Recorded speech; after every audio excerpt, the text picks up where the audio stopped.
Introduction. The Great Wage Stagnation. Between 1979 and 2024, the U.S. economy saw a remarkable rise in productivity, with an increase of 80.9%.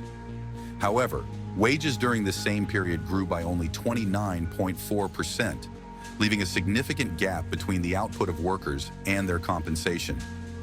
This disparity has caused widespread frustration, as many Americans feel that despite the country's economic growth, their own incomes have not kept pace with rising living costs.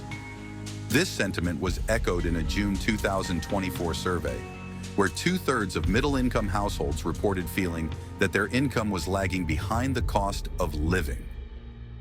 The financial pressures facing American households are real and urgent. Middle-class families are feeling the pinch, struggling to balance their household budgets despite working full-time jobs.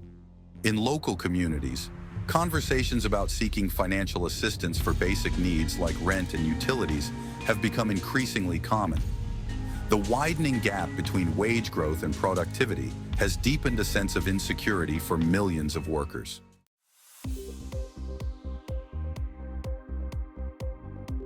The wage suppression conundrum. One of the most pressing issues in the economic struggles of the middle class is wage suppression. This phenomenon has become a central aspect of the challenges facing the working class over the past few decades.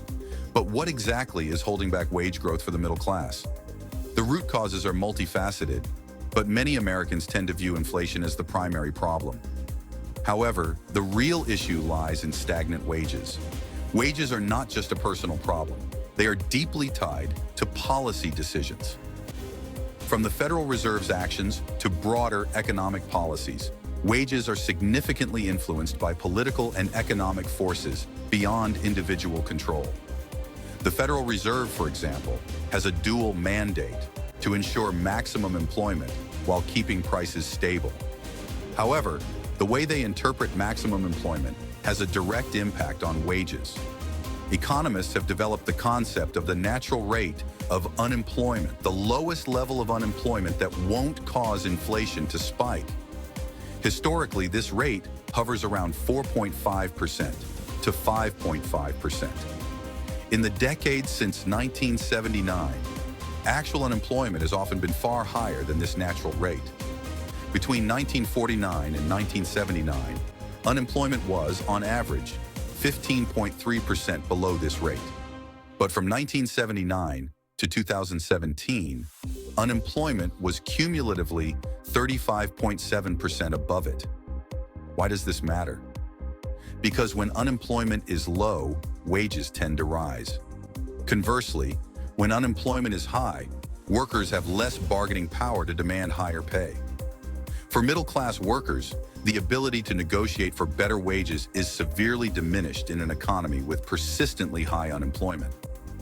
The Economic Policy Institute estimates that a 1% drop in unemployment can lead to wage growth of 0.4% to 0.9% for median wage workers. However, for this to happen, workers need leverage, and when unemployment is high, that leverage disappears.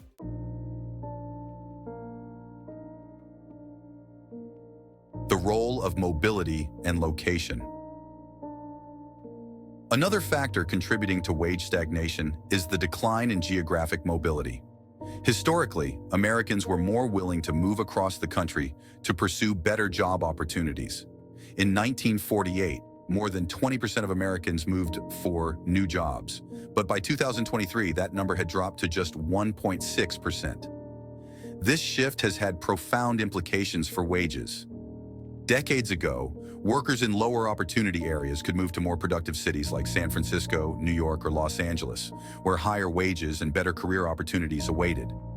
However, today, fewer people are making those moves, partly because of the skyrocketing cost of housing in these high-opportunity cities. In June 2024, U.S. home prices reached an all-time high, with the median price for existing homes hitting $426,900. While prices dipped slightly in the following months, the trend is clear. The cost of living in major cities has become prohibitively expensive. The lack of affordable housing is limiting people's ability to move to areas where they could potentially earn higher wages. Despite the rise in remote work during the COVID-19 pandemic, the wage gap between remote and in-office jobs has persisted. Research shows that remote workers could earn up to 30% more if they return to the office full-time. The geographic immobility of workers, compounded by housing costs, is stifling wage growth and limiting upward mobility for the middle class.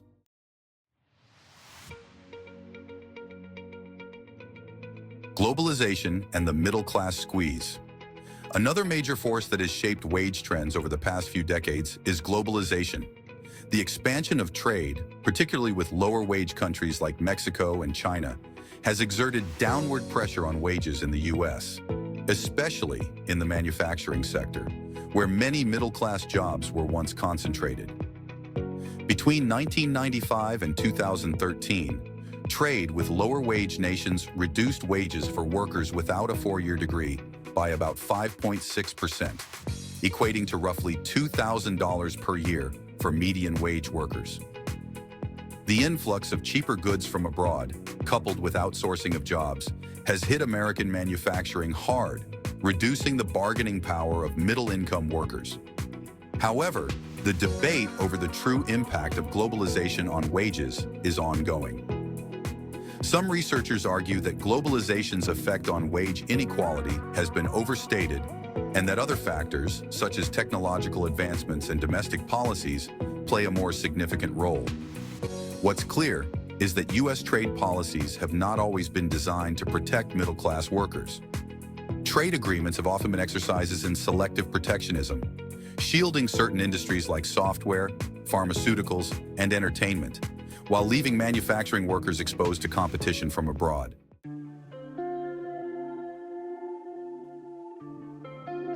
Another critical factor in the stagnation of wages is the decline of unions. Unions have historically played a vital role in securing higher wages and better working conditions for American workers. In 1983, about 1 in 5 Americans were union members. By 2023, that figure had dropped to just 1 in 10. Unionized workers, on average, earn 15.9% more than their non-unionized counterparts. When workers are united in their demands for higher pay and better benefits, they wield far more power than when they negotiate individually. A single worker threatening to quit for higher pay lacks the bargaining power that a collective group possesses. Countries like the UK, Canada, and Germany have also experienced a decline in union membership, but their rates have not fallen as dramatically as in the US. Part of the reason for this steep decline is the growing hostility of US employers toward unionization efforts. In fact, over 40% of employers involved in union elections have been charged with violating federal labor laws, with 1 in 5 campaigns involving the illegal firing of workers attempting to organize. The penalties for such violations remain minimal, making it relatively easy for employers to suppress unionization efforts. Firing workers who try to organize is often seen as a small cost of doing business, with the potential rewards preventing the wage increases unions would bring, outweighing the penalties.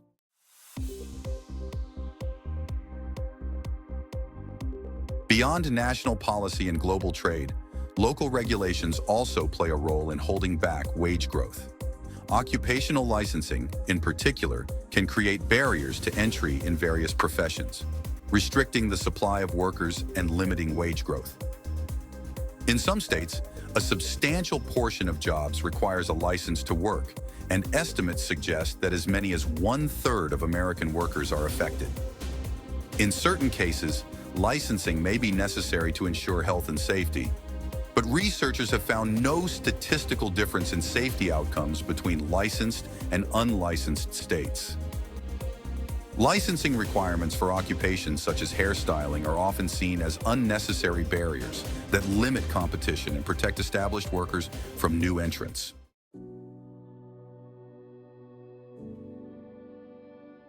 Recognizing the economic pressures facing middle-class Americans, political leaders from both parties have offered varying solutions. Kamala Harris, for instance, has emphasized the need to strengthen domestic industries, particularly through infrastructure investments and the promotion of onshore manufacturing. She also places a strong emphasis on bolstering union protections and raising the minimum wage.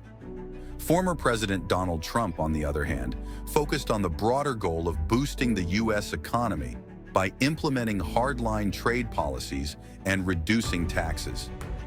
His approach to middle-class wage growth centers on expanding the overall economy, with the belief that a stronger economy will eventually benefit workers across all income levels. Both approaches, however, come with their own challenges. Harris's proposals for raising corporate taxes and capital gains taxes aim to fund targeted middle-class support programs but face opposition from corporations and wealthy individuals. Trump's policies, while popular among certain sectors, have been criticized for disproportionately benefiting the wealthiest Americans.